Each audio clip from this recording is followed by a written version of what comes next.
오늘 본문은 분열 왕국의 두 시작점이었던 북이스라엘의 여로보암 그리고 남유다의 르호보암의 결말에 관련된 메시지입니다.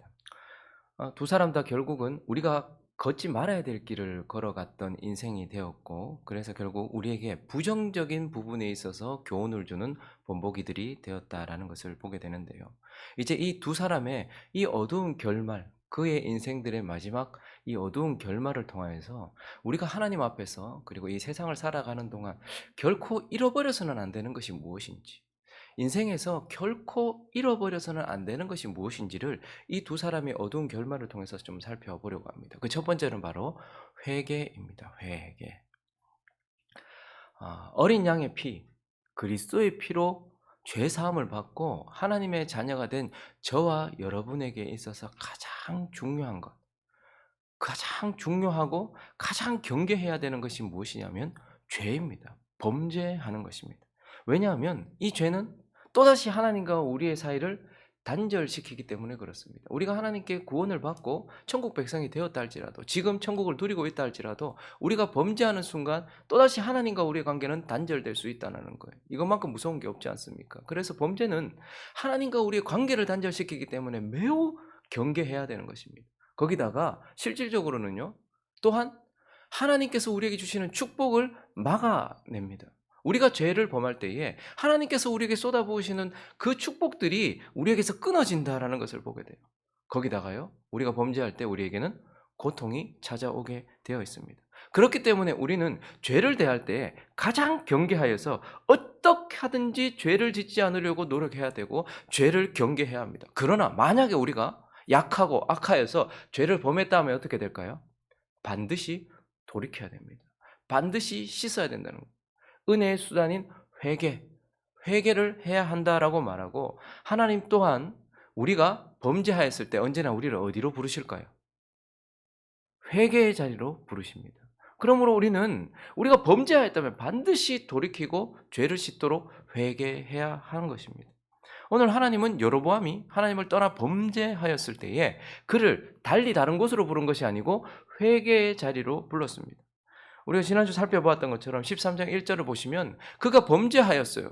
그때 하나님께서 보라, 그때에 하나님의 사람이 여호와의 말씀으로 말미암아 유다에서부터 베델에 이르렀다. 마침 여로보암이 제단 곁에 서서 큰 죄를 범하고 있었어요. 제사장도 아닌 사람이 제단 곁에 서서 자기가 만든 제단 위에서 분향하고 있었단 말입니다. 그때 4절을 보니까요, 여로보암 왕이 하나님의 사람이 베델에 있는 제단을 향하여 외쳐 말함을 들을 때에 하나님이 회개하라고 하나님의 뜻을 전했을 때에 교만하게 그의 손을 펴가지고 그를 잡으라 했더니 그를 향하여 편 손이 말라 다시는 거두지 못하게 되었다. 그가 약해졌다. 그가 말라버렸다. 하나님께서 그를 약하게 만드셨고 치셨다라고 말하고 있어요. 왜요? 회개하라고. 그리고 그 다음 절 5절도 보니까요, 하나님의 사람이 여호와의 말씀으로 보인 징조대로 제단이 갈라졌어요. 얼마나 놀랐겠습니까? 하나님께 지금 제사하고 있는데 제단이 갈라졌어요. 그것도 하나님의 사람이 유다에서부터 와가지고 말씀을 선포했더니 그의 손이 말라버렸어요. 그 강력했던 손, 솔로몬도 대적했던 그 손이었습니다. 나라를 10개 지파를 만들어서 그렇게 왕으로 세워져서 종교를 만들었던 그런 강한 손이었어요. 그런데 그가 말라버렸고 그의 제단이 깨트려져 버렸어요. 왜요? 하나님께서 회개하라고, 정신 차리라고, 돌아오라고, 죄를 씻으라고 그렇게 하신 것입니다. 이어지는 오늘 본문도 한번 보십시오. 하나님께서는 이제 그의 아들이 병들게 하셨습니다. 1절을 보니까요, 그때에 라고 말해요. 그가 계속 범죄하고 있었을 때 그때에 여로보암의 아들 아비야가 병들었다. 아비암이라고도 하고 아비야라고도 하고, 아비야가 병들었다 이렇게 말합니다. 하나님께서 왜 그의 아들을 병들게 하셨을까요? 회개하라고. 여러분, 근데 우리가 여기서 섣불리 아이고 그의 아들 아비야가 이 여로보암 죄 지어가지고 병들었네, 우리 또 이렇게 쉽게 얘기해서는 안 됩니다. 그렇죠? 죄를 지은 건 여로보암인데 왜 하나님께서 아비야를 병들게 하셨겠어요? 우리 삶 속에 일어나는 일들을 다 우리가 해석하지 못하는 것들이 있습니다. 너무 섣불리 여로보암이 죄를 지었으니까 그의 아들이 병들었지, 그렇게 말해서는 안 돼요. 왜냐하면 13절을 한번 보시면 그의 아들이 온 이스라엘이 그를 위하여, 이 아비야, 지금 병든 이 아비야가 죽을 것인데 그를 위하여 슬퍼하며 장사하려니와 여로보암에게 속한 자는 오직 이 아이만 묘실에 들어가리니, 이는 여로보암의 집 가운데에서 그가 이스라엘 하나님 여호와를 향하여 선한 뜻을 품어서, 그러니까 지금 병든 이 아비야 말고는 여로보암에 속한 모든 사람들은 다 묘실에도 들어가지 못하고 벌 받을 것이다. 그런데 왜 가장 하나님께 선한 뜻을 품은 아비야가 병들었을까? 우리는 다 해석할 수 없어요. 너무 단순하게 여로보암이 죄지었으니까 하나님이 그의 아들을 병들게 하셨다, 이렇게 말하면 하나님의 성품도 왜곡되고 하나님의 공의도 왜곡돼요. 하나님은 누가 잘못하면 아무 잘못도 없는 그의 아들을 병들게 하시고 이런 분이 아니시잖아요. 그러나 한 가지 확실한 것은 있습니다. 왜 아비야가 병들었는지 우리는 잘 몰라요. 그렇지만 이 상황은 그의 아비 여로보암에게 있어서는요, 자신의 죄를 돌아보고 자신을 겸비하게 하는, 그를 회개의 자리로 부르는 것은 확실하다라는 것입니다. 그래서 하나님은 이 여로보암이 이러한 상황 가운데서 그의 손이 말라버렸던 그 상황, 제단이 깨뜨려졌던 그 상황과, 그리고 지금 그의 아들이 병들었다는 그런 상황을 통해서 하나님은 지금 회개의 자리로 부르고 계신다라는 거예요. 그런데요, 이 여로보암이 어떻게 했습니까? 13장 33절을 보시면 여로보암이 이 일 후에도 그의 악한 길에서 떠나 돌이키지 아니하고 결국은 자기가 원하던 대로 회개를 잃어버린 채 걸어갔다라는 것을 우리는 보게 됩니다. 거기다가 오늘 본문 2절을 또 보니까요, 이렇게 하나님께서 우리 자신에게 회개의 자리로 부르실 때는요, 있는 그대로의 모습을 드러내고 하나님 앞에 나와야 돼요. 그런데 여로보암이 자기 아내에게 이르되 청하건대 일어나 변장해라. 사람들이 그대가 여로보암의 아내임을 알지 못하게 하고 실로로 가라. 거기 선지자 아이야, 그가 왕이 될 것이라고 말했던 그 아이야에게 가서 어떻게 될지 한번 물어봐라, 이렇게 얘기해요. 하나님께서 우리 인생을 흔드실 때에 우리는 정신을 차리고 있는 그대로의 모습으로 가야 돼요. 나만 장군을 아시죠? 아람의 큰 용사였던 나만 장군. 근데 그는 큰 용사이나 뭐요? 나병 환자였어요. 그런데 그 작은 소녀 하나가 아이고, 이 이스라엘에 있는 선지자에게 가시면 병을 고침 받을 텐데, 그래서 이스라엘로 가요. 그런데 그때에 어떻게 합니까? 자기가 나병 환자면 있는 모습 그대로, 나 지금 죽어가고 있습니다, 나 지금 썩어져 가고 있습니다, 그대로 드러냈어야 되는데 큰 재물과 갑옷을 입고 큰 용사인 듯 그렇게 나갔단 말이죠. 우리가 이럴 때가 얼마나 많은지 모르겠어요. 하나님께서 우리의 인생을 치시고 회개의 자리로 부르시면 부끄러운 모습 그대로 드러내고 하나님 용서해 주십시오 라고 해야 되는데, 그는 자신의 그러한 모습을 숨기고 변장하고 연기를 하고 있는 거예요. 거기다가 14절부터 계속 보니까요, 하나님께서 어마무시한 말씀을 선포하셨어요. 여호와께서 이스라엘 위에 한 왕을 일으키신 즉 그가 그날에 여로보암 너만이 아니고 집을 끊어버릴 것이다. 언제냐고? 지금이다. 지금부터 시작될 것이다. 이 아비야의 죽음을 통하여서 너의 집안이 멸망할 것이라는 것을 선포되었고 실제로 그렇게 될 것이다. 여호와께서 이스라엘을 쳐서 물에서 흔들리는 갈대같이 되게 하시고 이스라엘을 그의 조상들에게 주신 이 좋은 땅에서 뽑아 그들을 강 너머로 흩으시리. 지금 이제 벌써 이 여로보암에게 하나님께서 뭐 하시는 거예요? 그들이 포로로 끌려갈 것이고 전부 흩어지게 될 것이다. 하나님의 진노가 있어서 너뿐만 아니라 너희 집안 그리고 이스라엘 10개 지파 전체가 다 뽑혀 나갈 것이고 흩어질 것이다. 이런 말씀이 선포되었습니다. 그런데도 불구하고 이 여로보암이 어떻게 합니까? 회개하지 않습니다. 네 집안이 그렇게 될 것이고 이스라엘 나라 전체가 망할 것이다 라고 말하는데도 불구하고 어떻게 하는 거예요? 회개하지 않는다라는 것을, 이 엄중한 말씀을 듣고도 회개하지 않는다라는 것을 보게 돼요. 그러므로 우리는 오늘 이 여로보암이라는 인생의 어두운 결말을 통하여서 우리가 결코 잃어버려서는 안 되는 것이 있습니다. 바로 회개라는 것. 다시 하나님과의 관계를 회복할 수 있는 은혜의 수단인 회개. 우리가 범죄할 수 있어요. 범죄해서 우리의 손이 마를 수도 있고 우리의 그 공들였던 재단이 깨트려질 수도 있고 내 주변에 있는 사람들이 상처를 받을 수도 있어요. 그러나 그때에 하나님은 그것을 통하여 우리를 회개의 자리로 부르신다라는 것을 기억하면서 회개를 잃지 않는 저와 여러분 되시기를 예수 그리스도의 이름으로 축원합니다.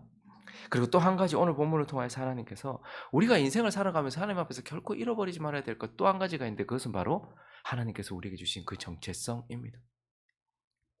하나님은 사랑하는 자기 백성을 아무것도 없는 진공 상태나 청정지역에 두시지 않습니다. 우리가 구원받았다고 해가지고 이제 하나님이 아무런 어려움도 없는 곳에 두시지 않아요. 오히려 하나님은 사랑하는 자기 백성을 어디에 두셨습니까? 바로가 통치하고 우상이 가득한 이집트에 두셨어요. 그리고요, 세속성으로 가득한, 음란과 죄악으로 가득한 그러한 바벨론에 두셨어요. 그리고요, 죄와 악이 여전히 성행하고 있는 가나안 땅에 두셨어요. 오히려 하나님은 하나님의 백성들을 이집트, 바벨론, 가나안 이런 곳에 두십니다. 그리고 우리를 그곳에 두시면서 하나님이 요구하시는 것은 무엇이죠? 단절, 분리가 아니에요. 세상으로부터 단절되고 분리되는 것이 아니에요. 하나님은 오히려 구별을 원하십니다. 그래서 신명기 18장을 가보실까요? 9절 있습니다. 시작. 네 하나님 여호와께서 내게 주시는 땅에 들어가거든 너는 그 민족들의 가증한 행위를 본받지 말까. 하나님이 이미 아직 가나안 땅에 들어가지도 않은 상태에서 하나님께서 말씀하시는 거, 네가 어디로 들어가든지 이집트든 바벨론이든 가나안이든 그곳에 들어가면 그곳에서 본받지 말아라. 너에게 준 정체성을 지켜라. 너에게 준 정체성 그 거룩함을 지켜라 라고 우리에게 말씀을 하셨습니다. 그런데 오늘 이제 또 다른 시작점이 되었던 르호보암 그리고 남유다를 향하여서 하나님께서 뭐라고 말씀하십니까? 본받지 말라고 하셨는데 22절부터 한번 볼까요? 유다가 여호와 보시기에 악을 행했어요. 그의 조상들이 행한 모든 일보다 뛰어나게 하여 그 범한 죄로 여호와를 노엽게 하였으니 이는 그들도 산이에와 모든 푸른 나무 아래 산당과 우상과 아세라상을 세웠음이라. 그 땅에 또 남색하는 자가 있었고 여호와께서 이스라엘 자손 앞에서 쫓아내신 국민의 모든 가증한 일 무리가 뭐했다? 본받았다. 결국 르호보암과 유다는 세상 사람처럼 되었다는 거예요. 세상과 같았다는 거예요. 하나님께서 가나안을 그들에게 주신 이유는 가나안에 있는 더러움과 추악함 그것을 제거하고 그들을 본받지 아니하고 그곳에서 하나님께서 거룩한 하나님의 예배하는 백성이 되게 하려고 하셨어요. 그런데 그들이 들어가서 그의 아버지를 통하여서 성전까지 지어놓고 또다시 뭐 하는 거예요? 가나안 백성들하고 똑같이 그들의 정체성이다. 그래서 정말 무서운 건 뭔지 아십니까? 기독교인들이 그리스도인들이 세상 사람들하고 전혀 구별되지 않는 거예요. 어떤 사람들 말합니다. 우리 전도하기 위해서 문턱을 낮춰. 물론 맞습니다. 하나님은 우리에게 분리를 원하시지 않기 때문에 구별을 원하시기 때문에 세상 문턱에서 그들과 우리가 하나 되도록 좀 문턱을 낮추고 해야 될 필요가 있어요. 그런데요. 이게 그리스도인인지 아니면 세상 사람인지 이게 이스라엘 사람인지 가나안 사람인지 전혀 구별이 안 돼요. 르호보암의 문제는 뭐였죠? 세상을 본받아 그에게 주었던 정체성을 그들이 잃어버렸다라는 것. 그래서 정체성을 잃어버리면요, 우리의 빛난, 우리의 이 화려한 정체성을 잃어버리면 우리는 정말 별 볼 일 아는 것이 돼요. 오늘 25절부터 쭉 보시면요, 그들이 그 빛나는 정체성을 잃어버렸더니 어떻게 되었는가 하면 르호보암 왕 제5년, 여러분 솔로몬이 죽고 5년밖에 안 지났어요. 그런데 애굽의 왕 시삭이 올라왔어요. 예루살렘을 치니까요. 이렇게 표현하고 있습니다. 여호와의 성전의 보물, 왕궁의 보물을 모두 빼앗아. 솔로몬이 그만큼 쌓아놨던 그 모든 또 솔로몬이 만든 금방패를 다 빼앗았어요. 그랬더니 르호보암 왕이 그 대신에 뭐로? 노스로 방패. 빛나는 건 똑같지만 금빛과 노빛은 전혀 다른 거예요. 우리가 세상을 본받고 그리스도인들의 강함은 세상처럼 되어지고 세상에서 군림할 때 나타나는 것이 아니라 세상과 구별될 때 나타나는 것이거든요. 그런데 그들이 세상과 같아졌더니 금빛 찬란하던 그들이 노빛으로 희석되어 버리고 그렇게 물들어 버렸다라는 것을 보면서 하나님은 또한 우리에게 세상과의 관계 속에서 우리가 정체성을 잃지 않는 것, 하나님이 우리에게 주신 정체성, 저와 여러분들에게는 하나님의 자녀라는 정체성을 주셨어요. 그리스도의 신부라는 정체성을 주셨어요. 성령이 거하시는 전이라는 정체성을 주셨어요. 세상의 소금이라는 정체성을 주셨어요. 세상 사람들에게 비추는 빛이라는 정체성을 주셨단 말입니다. 그런데 그러한 우리가 세상과 같아짐으로 인하여서 그들을 본받음으로 인하여서 우리가 그 정체성을 잃어버리면 결코 안 된다라고 오늘 이 두 사람의 어두운 결말을 통해서 우리에게 말씀해 주고 있는 것입니다. 말씀을 정리하겠습니다. 여러분 인생에서 무엇인가 얻기 위해 애쓰고 얻어내는 것 정말 중요합니다. 그러나 특별히 그리스도인에게는요, 하나님이 주신 것, 그 소중한 것들을 잃지 않는 싸움과 잃지 않는 애씀이 얼마나 중요한지 몰라요. 은혜의 수단인 회개를 결코 잃지 않아야 합니다. 그래서 이 회개로 말미암아 하나님과의 관계를 지켜나가는 저와 여러분 되시기를 예수 그리스도의 이름으로 축원합니다. 그리고 우리에게 준 정체성이 있어요. 우리도 세상 사람과 똑같은 성정을 가지고 있지만 그러나 우리만 가지고 있는 이 화려하고 빛나는 금빛 찬란한 정체성이 있단 말입니다. 그래서 이것을 지킴으로 인하여서 세상과의 관계, 이것을 잃지 않음으로 인하여서 세상과의 관계도 잘 지켜나가는 저와 여러분이 되시기를 예수 그리스도 이름으로 축원합니다.